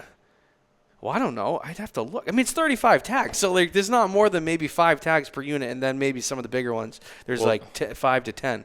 So they give out on one hand tags. I can literally from like 2 or 3 trail cameras in some of these areas have pictures of like 10 different bulls. I'm not talking across the unit. I'm talking like 1 or 2 cameras in like a pocket. It's like, but they give out 2 tags for the unit. It's like, huh? It makes you scratch your head. Yeah, I just don't know. I don't know. I'm happy with So our what are moose we looking at? biologists. Is it? I mean, I don't know. Maybe they should pool resources or be like, hey, we want to get a better handle on, the moose population. Let's work with the hunters to do like a trail camera survey. Like there's so much information out there now with cameras. Man, I just feel like, and I understand it's not really scientific and it's kind of random and anecdotal when you're talking like specific hunters, but there could have, if I were them, I would be trying to look at how can we use that resource to our advantage. And I know there's the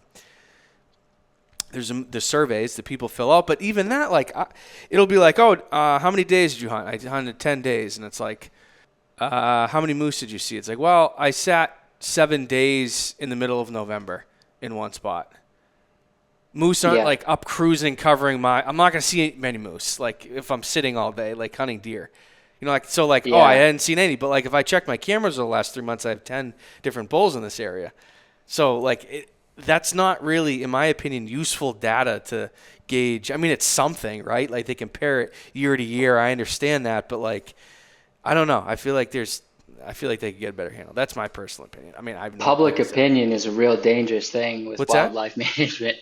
Public opinion is a real dangerous thing with wildlife management, and you guys know that. So I think it's tough because you got to select some people, which I think they should absolutely be talking with hunters.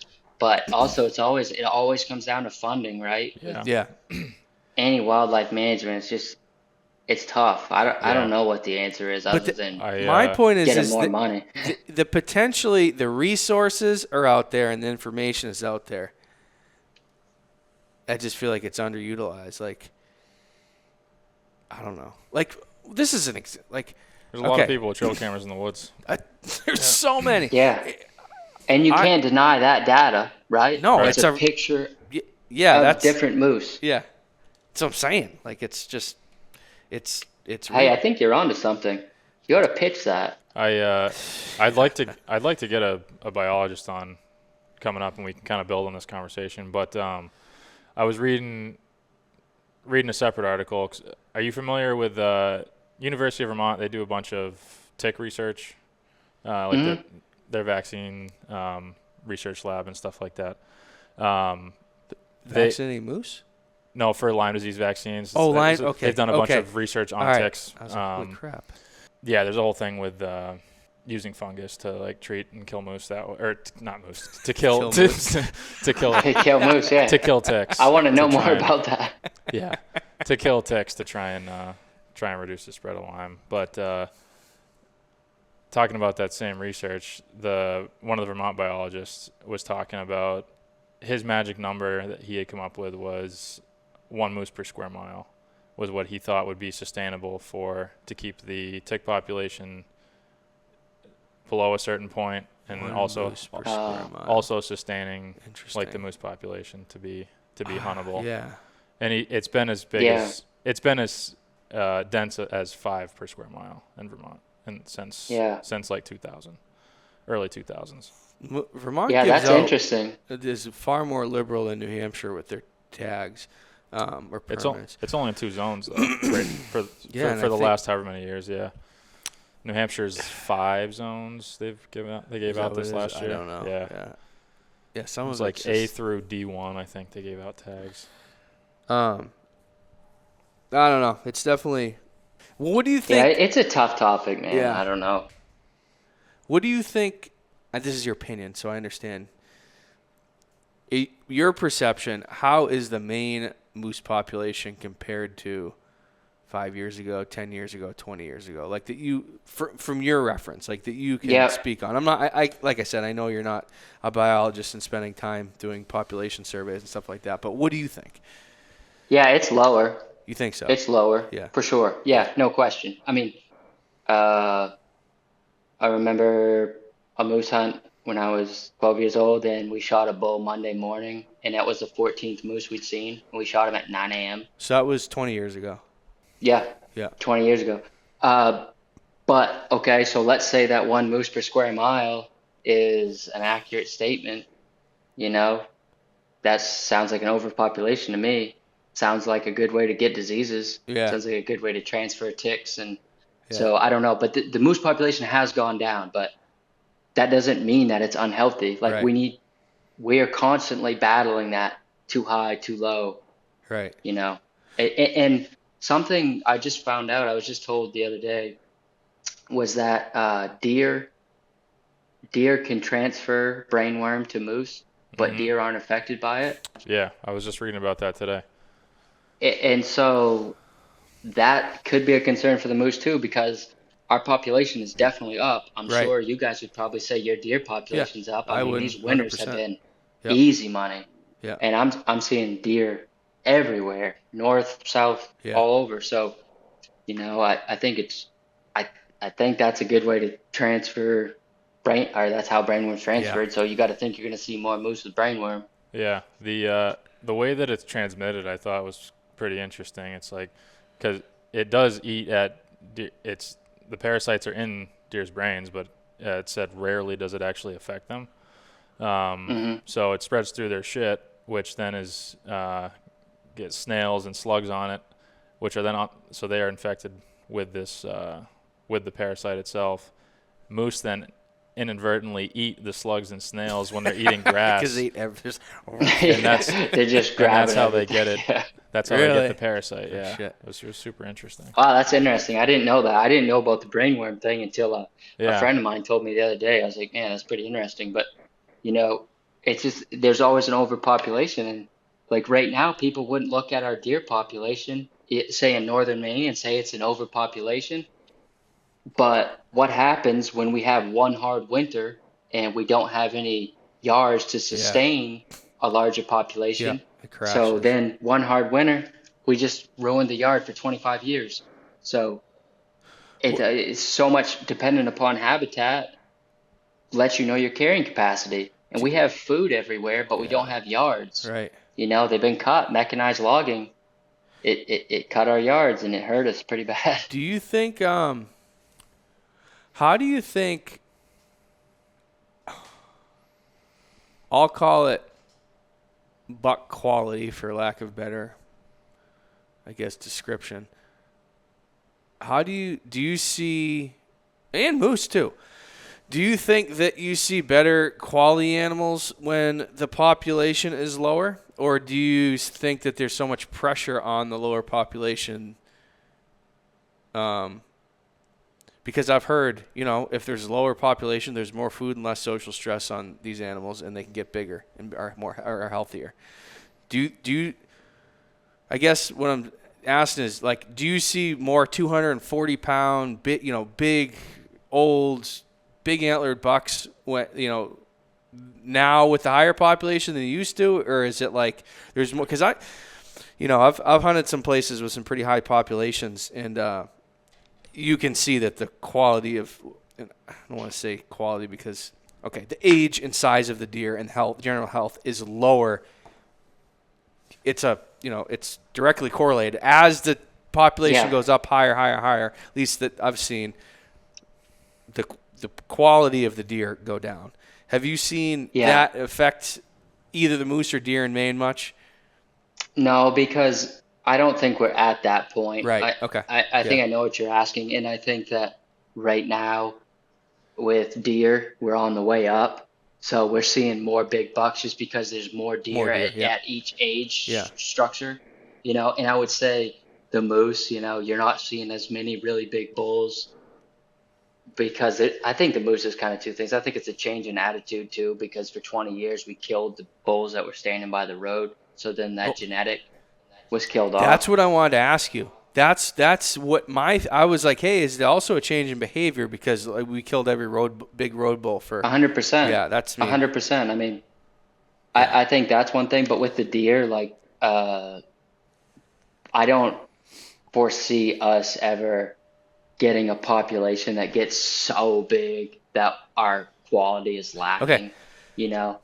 I agree. I just wanted to put that in perspective because I feel like in general, and the moose population obviously is maybe a little bit of an exception on either end, but I think in general, we have pretty stable wildlife populations in the Northeast compared to other places. Like you see some pretty dramatic crashes, like ebbs and flows, and I know there's places that will affect the quality of the animal, like to the point where like, I mean, a great example is like EHD in some of these places. EHD wipes out a herd, like reduces it by like 80%. Oh, and then John and I went to Wisconsin last October, and they were estimating that like 75% of deer were infected with it. Why is everyone in the Midwest draining their ponds right now? They're like, this pond is where all our bucks are going, and they're catching CWD here. Yeah. Or EHD, whatever. So I've seen a bunch of guys that they're draining their ponds. Yeah. Well, Wisconsin was CWD that I was talking about, but CWD, as far as I understand, it takes like 2 years to run its course. I think it might even take longer. But So. But the point is after those crashes, people often say those years, maybe not the next year, but like 2, 3, 4, 5 years after that crash, they see the biggest bucks on the landscape that they've seen for, decades. And I know the biggest, healthiest bucks live. Right, because that, and once again, they have all the resources, no stress. There's more. They can get bigger. And I know like one buck that I killed, that one over there, that's that mature velvet deer over there from New Hampshire. That deer was not. I mean, he was fine. He was a 7-year-old buck. He was a nice deer, but like his body condition for his age was poor, and he was in a very, very highly populated area where I killed him with deer. And it was pretty obvious that there was something going on there, like that was affecting it. So I've seen it, and I've seen it in a few other places I've hunted as well. So I guess to put it in perspective, when we're talking about, the moose population is low or the deer population is low or it's high, it's probably still within a range where we have healthy animals, and it's not like, man, it's 100%. so low. You know what I mean? It hasn't dropped 80%, I don't think, or isn't like 300% of how, or 3 times what it was. So I think in general, talking about relatively minor shifts, but they make a big difference when the guy says, well, I can't pick which 50-inch bull I want to kill off the side of the road, or like, hey, I'm having trouble cutting tracks. So to the individual, it may seem like a big deal, but it may not be. And also in Maine, it's probably the same in New Hampshire. I mean, you really can't speak on the central southern half of the state versus the northern half of the state because they're polar opposite, right? And, if we get a bad winter, we can lose, some herds. I don't want to say like the entire herd, but some portions of the herd can lose 80%, 90%, right? So, and now as the rest of Maine gets more populated, I mean, deer love houses. We know that. So I do see potentially southern Maine, central Maine, maybe an overpopulation down the road could become an issue. But I'm not seeing that. But I don't hunt southern Maine. I hunt a little bit of central Maine, as little as I can probably. But I think the hunting right now for us is pretty good. I mean, it's hard to say good when you've been lucky enough to hunt in the Midwest because that's will ruin you. It's all relative though, right? Like, I mean, it's all relative. I feel like here's the thing also we take for granted. Like It's not very hard, and I won't speak on moose, although it doesn't seem very hard to me. But like I said, I'm not the expert on moose. It's not that hard to find a mature buck in the Northeast. It's not that hard. Like, it really isn't. I don't care. Maybe Vermont, people could argue, but like I see plenty of guys with good deer to hunt in Vermont. And maybe they're not as big as some of the deer in Maine and New Hampshire or Mass, but like I don't think it's that hard to find a mature buck. To kill one is a huge challenge. Okay, yeah. But they're around. No, and there's no shortage of mature deer all around. over. There really isn't. They're not. That's the thing. Like I think. What's that? Sorry, go ahead. No. That was it. No, I didn't mean to interrupt you. I just sometimes my mouth works a little faster than my brain. But no, I think these Vermont guys are purposefully telling everybody. I think they're all in on it because every time I hear these guys, all they say is, "Oh, Maine is my favorite place to hunt. Maine, Maine, Maine." They usually skip over New Hampshire, but they never. I think Vermont. I think they're keeping it quiet. I think that's what's going on right now. There's something. It seems like there's better deer in Vermont than there used to be, but I just, people like to complain, but like you also could be in a state like, what's a good example? Well, we'll call it Eastern New York, farmland of Eastern New York, where you may sit on a hayfield at night and see 30 deer and one spike buck. Mm-hmm. It's like, is that better hunting because the population's super high and the age structure's shot? To me, it's not better hunting. Like no, I don't want to hunt it. So I think it just depends. Like people, like I much rather have in general a low deer density, but like have a really good age structure, and really like if you put the time in, no problem finding a mature buck. Like some of the guys like that I know, like in Eastern New York, like they'll send me, and it's just where they hunt, but like they'll send me pictures of like a 120-inch 3-year-old. And they're like, "Oh my God, we got a giant!" And I'm like, "Oh," I'm like. It's a giant for that area. Yeah, and I'm just kind of like, man, that's just so different than, and they see so many deer, they don't even care about like seeing deer. It's like, yeah, if we see a 120, like that's a big deal. Yeah. Like 120-inch 3-year-old deer. It's like, well. Unfortunately, we can't, you have to sacrifice. Everybody wants a ton of animals and a ton of quality. Yeah. And something's got to give. Yeah, there's not many places that can sustain both of those. Yeah, that's a good way of putting it. No, I hope we can hang on to what we have here now because, like, we have big bucks if you want to get real serious. Yeah. Put yourself in the game on a big buck. But at the same time, I went years when I was a little kid that I didn't see deer while I was hunting. Oh, yeah, me too. Old. I but still right feel now, like that happens to me. Yeah, now you could get your kid out there and get a deer, on a youth day or something. It depends. So it's like, yeah, I agree. It depends where you're, like, I think last year, I think I saw 2 bucks in New Hampshire the whole season. That sound about right? What 2 bucks? You're not looking to see crotch horns. You only want to see them. You only got to see them once. Well, the second one I saw was the one I was looking for, so I'm happy. Right? Yeah, like exactly. And that was, to me, okay, we have a quality population because I can go and do that. I'm not like a successful hunt for me is not going out and seeing 10 deer. That's awesome. And I like it's fun. I've had that happen maybe like once or twice ever in New Hampshire. I can think of both times actually. Once on Halloween. It was like this snowstorm. It was stupid cold, and I don't know what was going on the side of this mountain, but it was just like the craziest thing. I sat all day. I was going to sit for like 2 hours, and I sat all day because it was just like maybe it was some of the same deer, but something was going on. It was just the wildest thing. And then I remember I had a piece of private land in New Hampshire, and I had like a half-acre clover pot, and I don't know if that's just one night. It was insane. But that's 2 times in my whole life that I can think of where I've seen like double-digit deer in a day. The rest of them, if I see 2 deer, 3 deer, I'm like, oh, it was a good sit. Saw some deer, and like honestly, like if I see 2 bucks in the season, that's a good season. Like I'm good with that. Like I killed the buck I'm after, so like I'm not complaining. Well, just as well as anyone that hunting a big buck is a lot different than hunting any deer. Right. So maybe if you're seeing piles and piles of does or in small bucks, you're probably not where he's living because Yeah. he's probably not living with him. No, You know? there's a good chance of that. I always say that. Like, and I used to be really I used to be more focused on seeing deer when I was younger, and then I kind of made Yeah, that like 100%.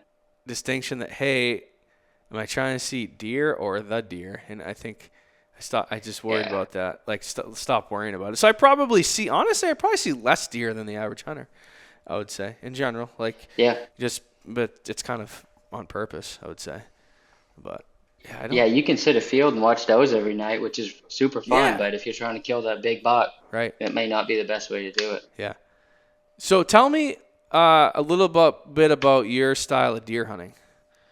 I know we've touched upon that, but what is your okay, let me back up. What does your fall look like? What does this fall look like for you? Like, what's the schedule like? Okay. And then, like, what's the strategy? Like, you hunt moose here, guiding moose, you go into the Midwest. Like, just give me, like, a breakdown of, like, your plans and then, like, what each hunter season or period of the season looks like. Okay, yeah. So, no big trips this year because I'm having a baby at the end of August, Oh, or my wife's congrats. having a baby at the end of August. So, no big trips, but we'll get in September 1st, right? We're starting to get into, I won't do any early season deer hunting this year, probably, which we have some early season deer hunting that I'll usually do, but I'll get out there, get some scouting in. I'm going to guide the last week of September. Okay. It's the first bull week. Yep. Okay. Then there'll be 2 weeks off. We'll do some bird hunting, some deer scouting, some archery, definitely some archery bow hunting. Okay. Maybe try to put a doe in the freezer with that. See what's out there for big bucks, but I can't get crazy on a big buck in October, okay? Because I have a moose hunt coming up the second week of October, Yep. and I'm gonna have a newborn baby, so Yeah. I It's understandable. the cameras are going out, but I'm hoping that nothing shows up on them, right? So then I'll be gone for another week moose guiding, and then it'll be full on just deer hunting, and I'm gonna hunt Maine as always, and if I tag out early, I'll hunt some urban areas with my bow. If New Hampshire has snow, Okay. hopefully pack up and get over there and rifle track in New Hampshire. Yeah, that's about what I do. It usually takes me a while to kill a big buck in Maine because I'm trying to be pretty selective. Yeah. You know, I want to find like something I'm going to be real happy with, and if I don't need to shoot one just to shoot one, Right. so yeah, that's what we'll do. And unfortunately, yeah, no crazy trips or anything, but if we can get it. Yeah, do you obviously I think that the suburban areas, well, coastal Maine we'll call it. And maybe the exclusion of farmland Maine. I don't hear many people bow hunting Maine in general. Like, Yeah, no, we don't have a lot of bow hunters, no. I think it's becoming more and more popular, but we have some expanded archery areas that are in populated areas that start early September. But I think they can cross bow hunt those now. Oh, really? But it used to be just regular archery. Yeah, that makes sense. I got a picture last year of a crossbow hunter in one of the places I was like, what the hell? I didn't realize it was legit, but yeah. And it's pressured, and you kind of got to know what it is. But hey, look, wait, if I could start bow hunting deer in September, I'm gonna do it. So yeah, you know, it's not what I would love. You know, it's not my favorite way to hunt, but yeah, no. And then so the areas are you when you're bow hunting in Maine? Are you focusing on some of those like not the big woods? Yeah, I'm not bow hunting the big woods now. At all. Okay, gotcha. Okay. I'm interested in it. I hear you guys talk about it, and it sounds awesome. But now with moose hunting so much and hunting bird dogs, it helps me break it up a little bit. Oh yeah. And then it's tough bow hunting the big woods. Oh, it's so hard. It's so hard. You guys are doing something. Well, I feel like I've killed one buck with a bow in the big woods ever. So it's not. It's like one, like that one right there. That's it. Hey, I don't really think like it's really freaking hard. Although I want to kill more. It's stupid hard. But how much time do you get in November, and what does your November look like? Yeah, I'd take like the whole month. Oh, you do? So I Okay. don't So do like, yeah, break I that don't down then. take it. What's like, okay, it's November 1st or whatever when rifle opens in Maine. Like, what's your plan? Like, what's your strategy? Yeah, so I'm gonna. We've been getting this warm weather, so uh, what I'm gonna do. I don't know what I'm gonna do this year. I usually decide the night before. I like to stay pretty fluid. Okay. But I'll set.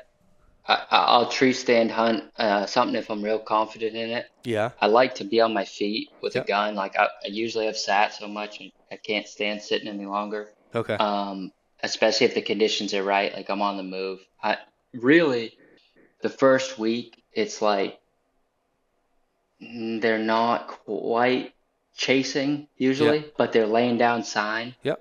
And so I'm kind of like looking, I'm scouting a lot. I'm looking at Okay. sign, and I'm looking at my does here, and I'm just like, okay, where are we going? What are we gonna do here? Um, and I'll try to use that for the second week because the Okay. second week is usually they're chasing hard. You Okay. know, they're that's like they're chasing does and they're on them. And the big bucks, not the little bucks, Yep. messing around with those that aren't even close.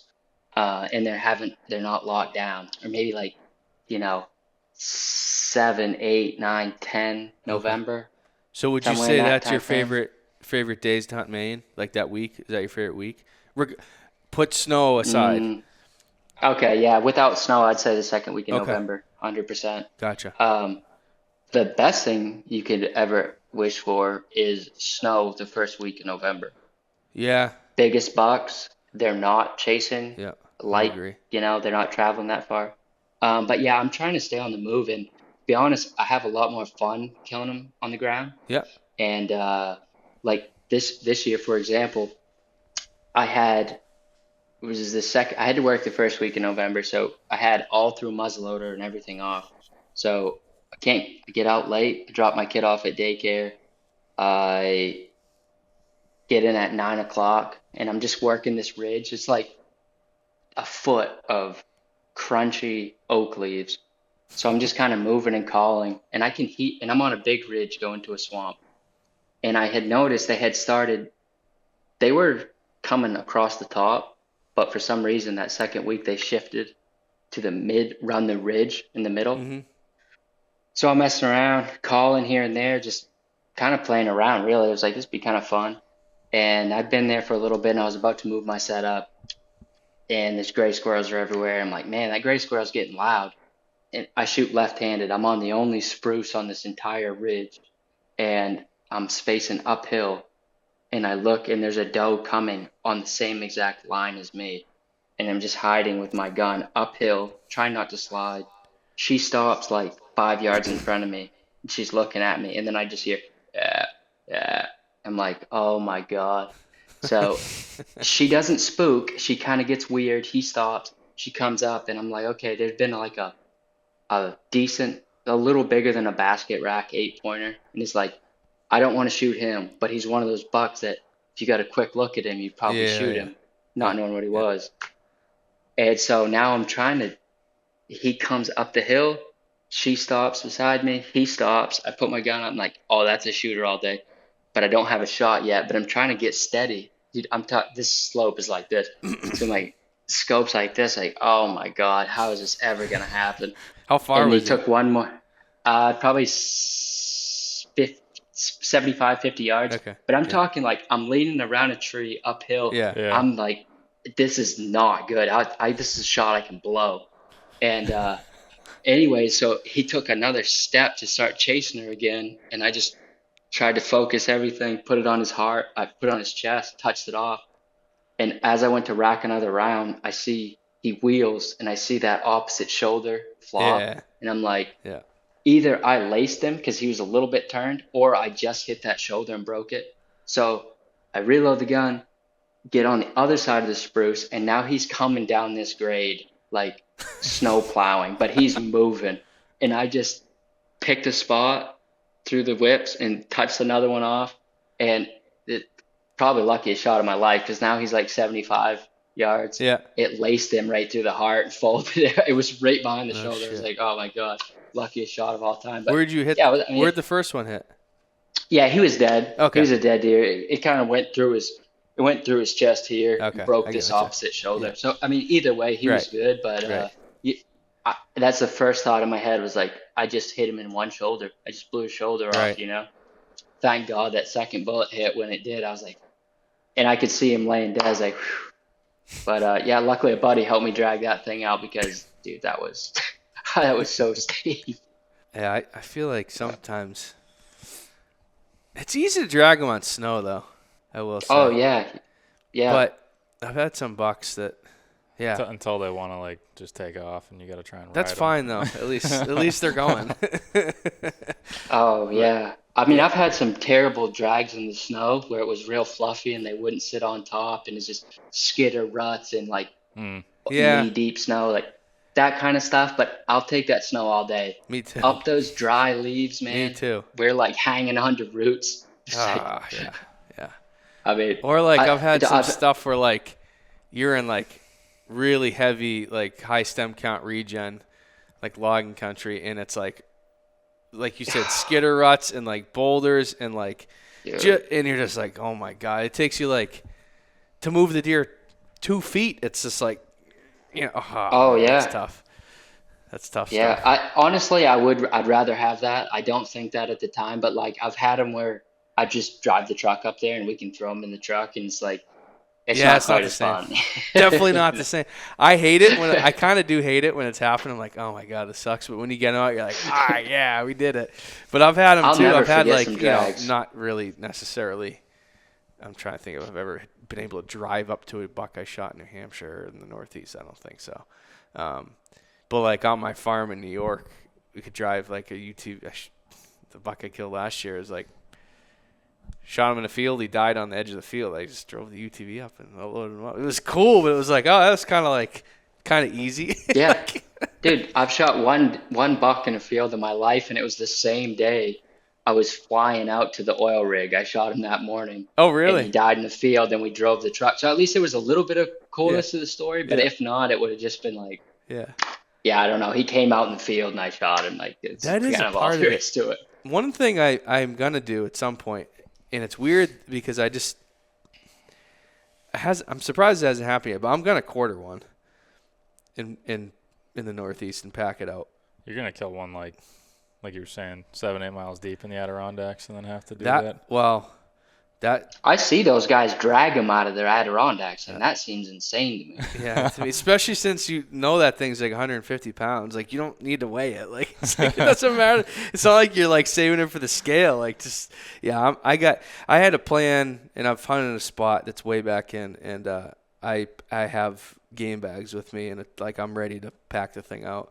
Oh yeah, And I've do had it. and in some of the areas I like if that deer was down over the backside of that mountain, I would have packed him out. Like no way I would have went up way over and then back out. No, but I could get a snow machine to him, and it was basically just down the mountain, like just had to drag him down until the bottom, and then I got into some cut shit that I'm talking about that, and then it's like, oh my god, like it takes you way longer than you think to go 100 yards. You're like, oh, I'm just getting close, and you're like, the last 100 yards takes you an hour, it seems like, and you're like, holy crap. I made it a quarter mile, but you can still see where you just went. Like we pack all our moose out. Do you? Now, and ever since I did my first, I never did one before I worked for the outfitter, and ever since I've done that, I've never even considered dragging one out, even if it died in a road, a drivable road. Dude, all you need is a Havalon, a couple blades, and a pack frame, and if you shoot them in the road, I mean, hour and a half, maybe 2 hours, they're in the truck. Well, the other thing is you got to do that anyway at some point. The moose has to be broken down, so like, or the deer. So like, really, like, it's not like you're doing extra work. You got to do, unless you're just going to bring it to a butcher, which is fine. It's got to be. You got to skin it and debone it. Maybe you just quarter it bone in, but like, you got to do that anyway. We so quarter. why not do it? If you have the time. Are there a lot of people? It seems like a big task, but it's once you do it, it is incredibly easy. Are there a lot of people with horses up there that'll hire them out to No. I've never heard of that. I saw that. I think, is that Vermont? Those Yeah. guys do Yeah, it, or there's is a that couple New guys Hampshire? that do it, Yep. but it's a relative. Like I said, they only give permits in 2 zones, so it's not like they're having to drive all over the place. Yeah. But yeah, they get a lot of calls. Horses are Oh, huge. that's so cool, man. Yeah. I think that would add to the experience. That's why I like quartering them, because packing them out is like with your boys, you just packing out a moose like a Oop, you mile broke at up. 11 at night. It's so fun. So Might pulling catch one out up. with a horse, I would Yeah, think I'm would be just waiting. exactly the Yeah. same. We have had some technical difficulties here, but we've been going for 2 hours anyway, and probably, I don't know what you think, Cody, we're probably angling towards wrapping up anyway. It's been a good convo. You got anything else you want to touch upon before we wrap up? No, man. I think I'm good. I appreciate you guys having me on. I'm pumped about it. What's the just go ahead and plug your the guide business you're a part of and the podcast and all that, and how people can Yeah. find you if they want to. Okay, yeah, appreciate that. So I'm Atkins_Ridge on Instagram. My buddy Rob Fickett, he's got a good podcast for moose hunting, and we touch on some other stuff too. That's the Moose Hunt Podcast. So he's got social media pages for all that stuff. So go check him out. He's an awesome guy, and I'm sure he'd love to have you guys on his podcast too, and pick you guys' brain. If I go on that podcast, I'll be asking moose questions the whole time. To you guys. That's funny. We want to get something going here in the future. We get a hunt going together or something, and have some fun. I appreciate you guys having me on. Oh, that'd be cool. Yeah, No, course. thanks for coming on. It's cool to talk about a little bit more Maine stuff and moose too. Deer it's always fun to talk about deer. But we do a lot of that. So okay, you got that. Yeah. Well, thanks. I'm trying to think if there's anything else. I think that's a good one. Yeah. Well, one more thing before you guys log off. I was just noticing going through that a very large portion of people that are listening to the podcast are not either subscribed or following us, depending on if you're on YouTube or Spotify or whatever. So if you could if you like the podcast, please take a second and just hit the button. We greatly appreciate it. It helps us out and can keep giving you episodes. So Yep. Hopefully you guys enjoy it. Helps us to continue to do it. All right, Cody. Well, thanks for coming on. It's getting late. We'll let you go. I know we both got probably stuff to do in the morning and whatnot. So appreciate you taking the time on a I appreciate it. Tuesday. Keep getting after it. I like what you guys are doing. All right. We appreciate it. Have a good night, man. We'll talk. Thank you. All right, guys. Hopefully you enjoyed that one. A little bit of moose talk, a little bit of Maine talk. I like it. Sometimes I like to talk about things I don't know much about and make stuff up. That I am confident that New Hampshire's moose population is strong. All right, I'm confident. Prove me wrong in the comments. all right, we'll see you All next right, week. let's see you guys.